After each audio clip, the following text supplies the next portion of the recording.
बिहार में गरीबों की जमीन पर कब्जा किया तो सीधा जेल। SC/ST परिवार की जमीन छीनने वालों के लिए सरकार ने चला दिया ऑपरेशन भूमि दखल देहानी। और उधर पटना में खुद पुलिस वालों को ही लूट और मारपीट के केस में 3-3 साल की सजा। एक तरफ सरकार सामाजिक न्याय की बात कर रही है, दूसरी तरफ सिस्टम के अंदर बैठे दोषी पुलिसकर्मी जेल जा रहे हैं। क्या वाकई बिहार बदल रहा है या ये सिर्फ दिखावे की शक्ति है? पूरा सच जानने के लिए वीडियो को अंत तक जरूर देखिए।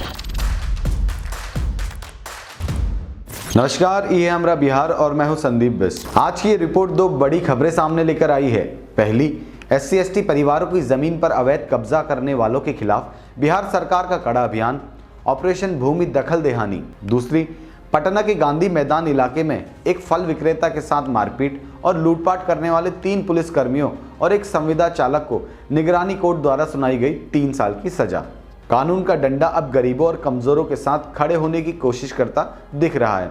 चलिए पहले बात करते हैं जमीन वाले मामले की, क्योंकि ये सीधे संविधान, सामाजिक न्याय और गांव देहात के गरीब परिवारों से जुड़ा हुआ मुद्दा है। बिहार के डिप्टी CM और राजस्व एवं भूमि सुधार विभाग के मंत्री विजय कुमार सिन्हा ने साफ कहा है कि SC/ST लाभुकों को जो जमीन अलॉट की गई है उस पर उनका वास्तविक दखल दिलाना सरकार की टॉप प्राथमिकता है। इसी मकसद से पूरे राज्य में एक स्पेशल ड्राइव चलाया जा रहा है जिसका नाम है ऑपरेशन भूमि दखल देहानी। सरकार का कहना है कि कई जगहों पर जो सरकारी अधिशेष, भूदान या खरीदी गई जमीन SC/ST परिवारों के नाम पर बंदोबस्त की गई थी उस पर या तो दबंगों ने कब्जा कर लिया है या बीच में दलालों ने खेल कर दिया है और असली लाभुकों को पूरा अधिकार नहीं मिल रहा। अब जान लेते हैं कानून कितना सख्त है। राजस्व एवं भूमि सुधार विभाग ने स्पष्ट किया है कि अगर किसी भी SC या ST परिवार को अलॉट की गई जमीन पर अवैध कब्जा पाया गया तो सीधे SC/ST अत्याचार निवारण अधिनियम 2015 की धारा 3F के तहत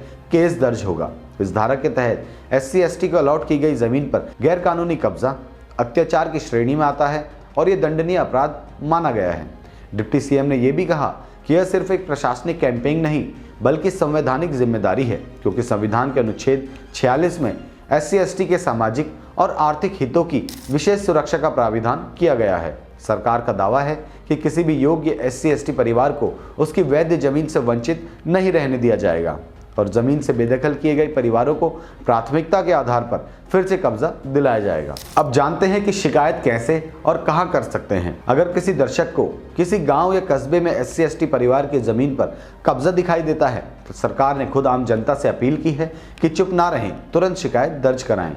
इसके लिए बिहार सरकार के राजस्व एवं भूमि सुधार विभाग ने टोल फ्री हेल्पलाइन नंबर जारी किया है 1800-345-6215, जिस पर सोमवार से शनिवार सुबह 9:30 से शाम 6 बजे तक कॉल की जा सकती है। अब जमीन वाले मुद्दे का पॉलिटिकल नैरेटिव भी जान लेते हैं। अब अगर पॉलिटिकल एंगल से देखें तो ये कदम सरकार के लिए एक बड़ा मैसेज भी है।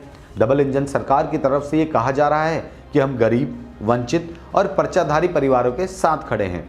गाँव में अक्सर ये शिकायत रहती है कि दलित, महादलित और आदिवासी परिवारों को कागज पर तो जमीन दे दी जाती है लेकिन जमीन पर असली कब्जा दबंगों या स्थानीय रसूखदारों का ही रहता है। अब देखना यह होगा कि ऑपरेशन भूमि दखल देहानी सिर्फ फाइलों में चलता है या सचमुच गांव-गांव में जमीन वापसी की तस्वीरें भी दिखती हैं। यहीं पर मीडिया और जनता की निगरानी की भूमिका सबसे ज्यादा महत्वपूर्ण हो जाती है। जमीन की लड़ाई जहां सामाजिक न्याय की कहानी है, वहीं दूसरी खबर कानून के रखवालों की जवाबदेही की कहानी है। पटना की सड़कों पर एक फल विक्रेता के साथ जो हुआ उस केस में निगरानी अदालत ने जो फैसला दिया है वो पुलिस महकमे के लिए एक बड़ा संदेश माना जा रहा है। यह मामला साल 2017 की 10 दिसंबर की रात का है। पीड़ित सुधीर नाम के फल विक्रेता पुनाईचक से कहीं जा रहे थे। रात का करीब 1:30 बजा था। जमाल रोड के पास एक पुलिस गश्ती वाहन ने उन्हें रोका, पूछताछ के नाम पर रोके रखा, फिर उन पर मारपीट, गाली गलौज और पर्स से 2300 रुपए छीन लेने का आरोप लगा। मारपीट के बाद सुधीर किसी तरह पैदल चलते चलते डाक बंगला चौक पहुंचे, जहां ड्यूटी पर तैनात पुलिसकर्मियों को उन्होंने पूरी घटना बताई। इसके बाद उन्हें गांधी मैदान थाना लाया गया, जहां घटना में शामिल पुलिसकर्मियों को बुलाया गया और सुधीर ने वहां उनकी पहचान कर ली। बताया जा रहा है कि बाद में उन पुलिसकर्मियों ने छीने गए रुपए लौटा भी दिए, लेकिन तब तक मामला मीडिया में जा चुका था और इस पर दबाव बढ़ गया था। अब अगर दोनों खबरों को एक साथ देखें, एक तरफ सरकार SC/ST परिवारों की जमीन बचाने के लिए विशेष अभियान चला रही है, उनकी जमीन पर कब्जा करने को अत्याचार और दंडनीय अपराध बता रही है। दूसरी तरफ कोर्ट पुलिस कर्मियों को ही जेल भेज रही है, जो गरीब फल विक्रेता से रात में पैसे छीन लेते हैं और वर्दी का गलत इस्तेमाल करते हैं।